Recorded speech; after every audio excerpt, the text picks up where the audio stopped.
This week's Parsha is Parsha Hukat, and in Parsha Hukat, it relates to one of the most baffling stories in the entire Torah, the story of Moshe hitting the rock. God commands Moshe to gather the people and speak to a certain rock, as a result of which would produce water. But Moshe hit the rock instead, and God punished him for denying him the right to enter into Eretz Israel.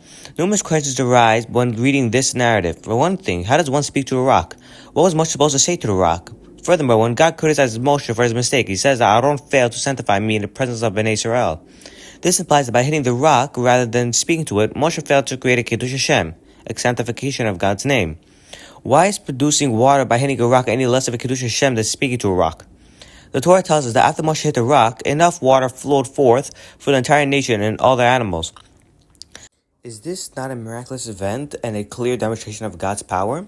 The Gemara in Masechet Barachot records a debate between Rabbi Ishmael and Rabbi Shimon Bar Yochai as to which lifestyle a Jew should follow. Rabbi Ishmael held that one should spend some time learning in the morning and evening, and devote the rest of the day to his profession.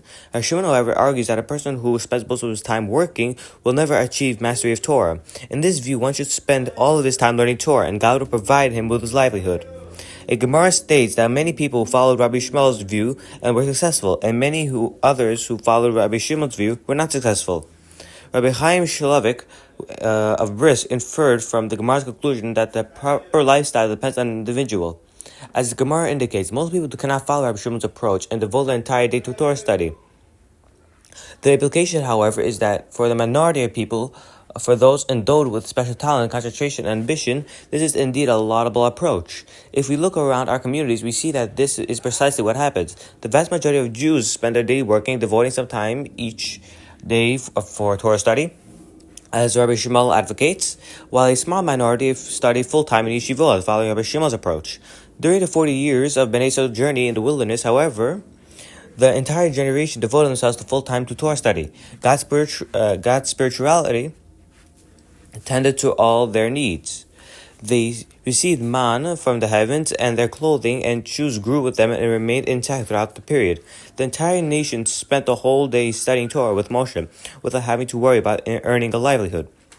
The incident of Moshe and the rock takes place in the final year of this period, just prior to the Bnei Israel's entry to the land. They faced the question of whether this Torah-only lifestyle could be followed even in Eretz Israel, where they would not receive man from the heavens, where they would have to purchase new clothing and new shoes. According to the view of the Midrash, when God instructed Moshe to speak to the rock, he meant to tell Moshe should deliver a shiur, that he should teach Torah and produce water in this manner. This would have conveyed the message that even if in Eretz Israel the majority of people could devote themselves to full-time Torah study, and be supported by the minority who would still toil. But Moshe hit the rock, an act that embodies human effort and work. This indicates to the people that in the land one can produce water only through work, and the vast majority of the nation would have to work in the fields to earn a livelihood, rather than engaging in full-time Torah study. This is why Moshe hitting the rock resulted in a lost opportunity for Kiddush Hashem. Had he spoken at the rock, thereby establishing that events in Eretz Israel and most of the nation would devote themselves exclusively to Torah, Bnei Israel's existence in the land with the majority of the nation learning and only a small minority working would have created an extraordinary Kiddush Hashem.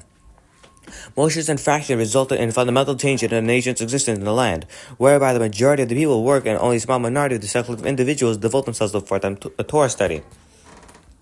Of course, at the Moshe mistake, this is indeed an arrangement that has been followed. Right to this day, the majority of Jews spend their days working, while a select few are supported in learning Torah. Both are perfectly legitimate and praiseworthy lifestyles, and are dependent on the particular talents and inclinations of each individual.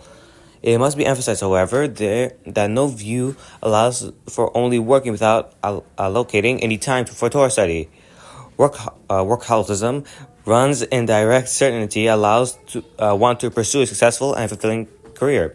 One is required to allocate periods of each day exclusively for Torah learning. Even the majority who follows Rabbi Shmuel's approach bear the obligation to study Torah as a spiritual component of their professional lives.